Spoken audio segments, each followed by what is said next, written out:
Oke, jumpa lagi di Opini Budiman. Kalau cerita soal menteri mundur menjelang pemilu presiden atau yang sedang mencalonkan presiden sebenarnya bukan cerita yang baru. Sejarah politik Indonesia pasca reformasi paling tidak sudah menunjukkan ada 4 menteri yang mundur ketika mereka ikut dalam bursa pemilihan presiden.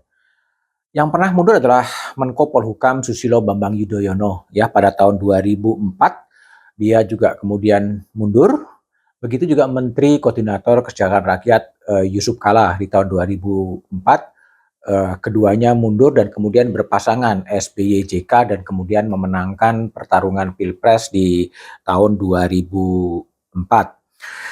Yusuf Kala resmi menyampaikan surat pengunduran diri kepada Presiden Megawati Soekarno Putri. Alasannya memang pertimbangan etika ya. Seperti dikutip di bbc.com, Kala mengatakan mundur karena memang ingin maju dalam bursa pemilu presiden di tahun 2004 bersama dengan Susilo Bambang Yudhoyono, dan karena pertimbangan etika itulah kemudian mundur.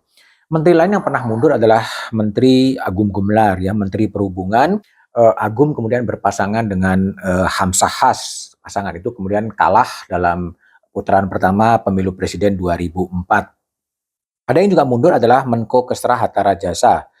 Hatta mundur dari kabinet SBY JK, bukan mundur, tidak sempat menyelesaikan masa jabatannya, kemudian dia mundur dan kemudian berpasangan dengan Prabowo Subianto dalam Pilpres 2014. Pasangan itu kalah oleh pasangan Jokowi Yusuf Kala. Hatta mundur setelah mendaftarkan diri sebagai calon wakil presiden ke KPU. Nah, pada Pilpres 2024, Menko Polhukam yang juga calon wakil presiden dari Ganjar Pranowo sudah mengungkapkan niatnya untuk mundur sebagai Menko Polhukam. Kapan? Tergantung pada momentum. Nah, yang menarik adalah kita coba lihat bagaimana hukum atau undang-undang mengatur itu. Kalau kita merujuk pada Undang-Undang Nomor 17 Tahun 2007 Pasal 170 disebutkan pejabat negara yang dicalonkan oleh partai politik peserta pemilu sebagai calon presiden atau calon wakil presiden harus mengundurkan diri dari jabatannya kecuali presiden, wakil presiden, pimpinan dan anggota MPR, pimpinan dan anggota MPR, pimpinan dan anggota DPD, gubernur, wakil gubernur, bupati, wakil bupati, wali kota, dan wakil wali kota.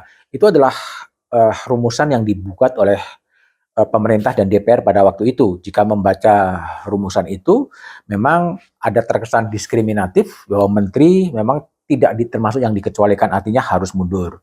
Tapi pasal tersebut kemudian dikoreksi oleh Mahkamah Konstitusi dalam putusan tahun 68, putusan nomor 68 tahun 2022, 9 hakim konstitusi, ada yang concurrent opinion, saldi isra, mengkoreksi putusan itu sehingga tidak perlu mundur bagi menteri yang akan menjadi calon presiden atau maju sebagai calon wakil presiden.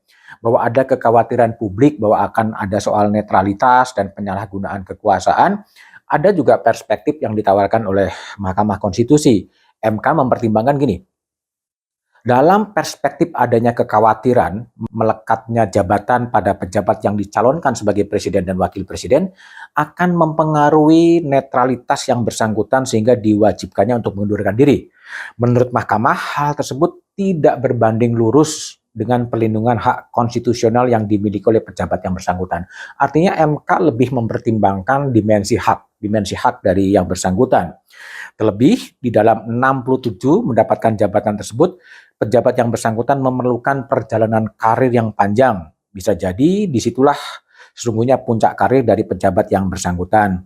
Dengan demikian, tanpa harus mengundurkan diri, kematangan profesional pejabat yang dimaksud masih dapat dipergunakan dalam memberikan kontribusinya pada bangsa dan negara.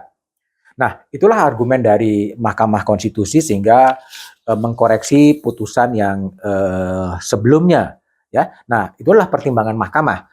Lalu bagaimana kemudian mundur atau tidak mundurnya menteri atau kepala daerah atau siapapun yang menjadi calon presiden ketika aturan legal formal kemudian membolehkan dia tetap maju, memang pertimbangannya adalah soal etika dan moralitas. Kemudian bagaimana kemudian si menteri itu menempatkan etika dan moralitas yang dipegangnya. Dalam posisi yang seperti sekarang, dalam posisi politik yang berbeda, memang apa yang dikatakan oleh Mahfud MD sebetulnya sangat masuk akal.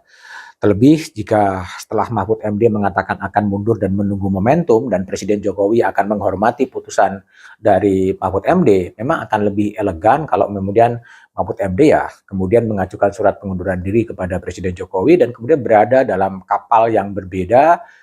Dimensi pertimbangan etik dan moralitas inilah yang sebenarnya akan lebih dipegang sehingga benefit elektoral seharusnya tidak terlalu menjadi signifikan, tapi bagaimana kemudian pertimbangan etika, pentingan moralitas yang sekarang ini banyak dikesampingkan itu bisa dipegang oleh Pak Mahfud.